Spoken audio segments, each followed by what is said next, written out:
This is Josh Howie Tonight, only on GB News. The cost of living has proven difficult for many this year, which is leading to some to come up with a new way of gifting. But is it OK to re-gift presents? Going head-to-head on this now are the journalist and broadcaster Sally Mitchell and showbiz and lifestyle commentator Danielle Mason. Hello, welcome, Merry Christmas. Hello. How are you both? Good, thank you. Well, as I say, it's been a difficult year. What do you make of this? Is this OK at all to do this, Danielle? For me, Christmas is a time for Christians to come together, eat some nice food and put some nice thought into some gifts for your friends, your family, coming from your heart, going out to get them, just to show them some appreciation for your friendship or for them being a good auntie or parent. So for me, re-gifting is out of the question. It's, I think it's rude and it shows a bit of a lack of respect for the person that bought you the re-gifting gift. So that's my thoughts on it. Oh, wow. OK, feeling pretty strong there. Sally, I'm hoping you feel different. That way we'd have a debate. Yeah, slightly different. I agree with the ethos from what Danielle says, but unfortunately, some people just don't give very good presents or gifts. And if I receive something that I can't use or wouldn't use, don't like sometimes, then I feel it's totally acceptable if you can find a recipient who is more deserving to pass it on the next round of Christmas or birthdays or going to visit somebody, you know, housewarming, anything. Yeah, let's recycle. Let's just keep the cycle going. Well, I mean, that's a good point. Sally makes a good point, Danielle. I mean, you don't necessarily have to say, is it worse if you say I'm re-gifting or whatever? If you think of something, you get something that, you know, you don't think will actually work in your life, and then you know someone who would actually be perfect for. There's a picture of presents, just so we know what we're talking about. Really, you don't think oh, you know what? I've got a great thing here. I'm gonna give it to my dad because he likes bottles of wine. Yes, but not for a Christmas present. I would give it to him anyway.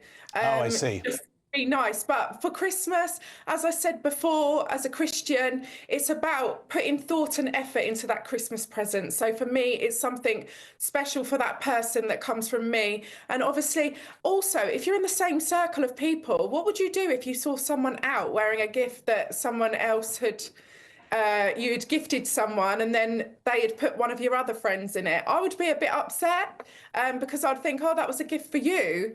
And yeah, I would feel really disappointed if one of my friends had done that. But I think, you know, not for a Christmas present, I would probably just pass the gift to a friend and say, I don't want this, but not for a Christmas present. For a Christmas present, I think it's got to be from the heart, show some love, you know, with your family and friends, and show like some thought and effort into their presents. Yeah, I mean, that's a good point, I think. Sally, it kind of is about the intention, and it's not just necessarily about getting the present. It's the idea that a loved one has gone out there and thought about you and made that effort. Because, you know, buying presents is a total pain. But then, of course, I guess the danger, Sally, might be that you actually re-gift a present if you're back to someone who gave it to you in the first place, if you're not careful. You have to be careful. Someone said to me the other day, because I mean, a lot of people do this. I'm really sorry, but they do. One person I spoke to said that they actually put Post-it notes on the sort of unwanted gift cupboard items that they have at their house, and that ensures that they remember who it came from and they don't re-gift to people within that circle or, you know, close friends or people who might. I'm doing it. So that's really taking nth degree. I'm very lucky. I do have normally have incredibly clever gifters who know me and give me the right thing. But sometimes it goes wrong. Sometimes I'll get a double of something. So what do you do then? Yes, the intention that is there. Yes, it's a lovely gift, but I simply don't need two. Victoria's Secret. Yeah, so you have to pass it on. If there's somebody I know that would really, really love it, and I would probably buy it for them anyway, what's the harm? I can't do with two silk sleep masks. I don't need two. I just don't. So it goes. I'm afraid I pass it on. I'm speaking to one and the other, and I'm going backwards and forwards here. I mean, Danielle, I am sharing something here from my life. The only present I got this year was from my dad, and it was a puzzle. And he said, when he gave it to me, I'm re-gifting this to you, Josh, because I don't really want it. And you're not, Danielle, this is going to make you very upset in particular, but he'd solved it. Oh. Yes. What do you think? What do you think I should say to my dad? Do you think I should? By the way, I should point out I didn't get him anything, and I think deservedly so. There you go. Should Then get your dad something. You should get your dad not after something. that's worse than a present. Oh my God, it's going to be a very Scroogey Christmas next year. I don't know what to say about that, but he's already done it. So he's done it. Danielle, okay, you've obviously Christmas today. Tell us your best present, and tell us, come on, be real now. Surely there was something that you got today that you thought, you know what, I don't want this. I'm giving this to Mum.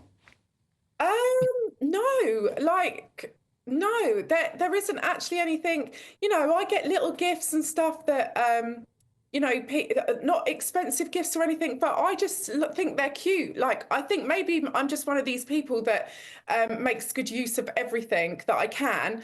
My best gift today was actually I've got a Mac Apple top laptop. Okay, I'm not going to re-gift that. No one's re-gifting Apple Macs. But you can re-gift it to me, Danielle. That's a pretty good present. Someone loves you. Danielle just gets really, really good presents. That's the problem. She's never had a really rubbish present. She's getting Apple Macs for Christmas. She's doing pretty good. Who gets that? I still have like my candles and stuff like that, but I make all good use of it. I love it. You know, I've had makeup, I've had socks and things like that. I'm going to use them all, but there's no way I would get like a load of socks and then re-gift them as another Christmas present, because I just think, fair enough. No. Sally, what's the worst thing you got today? What's the best thing you got today? Well, we've done it slightly differently. Again, there's so much. I mean, I'm probably an awful lot older, so I've got an awful lot of stuff. And when you get sort of peak stuff, you say, no more. Don't give me anything. I don't want presents.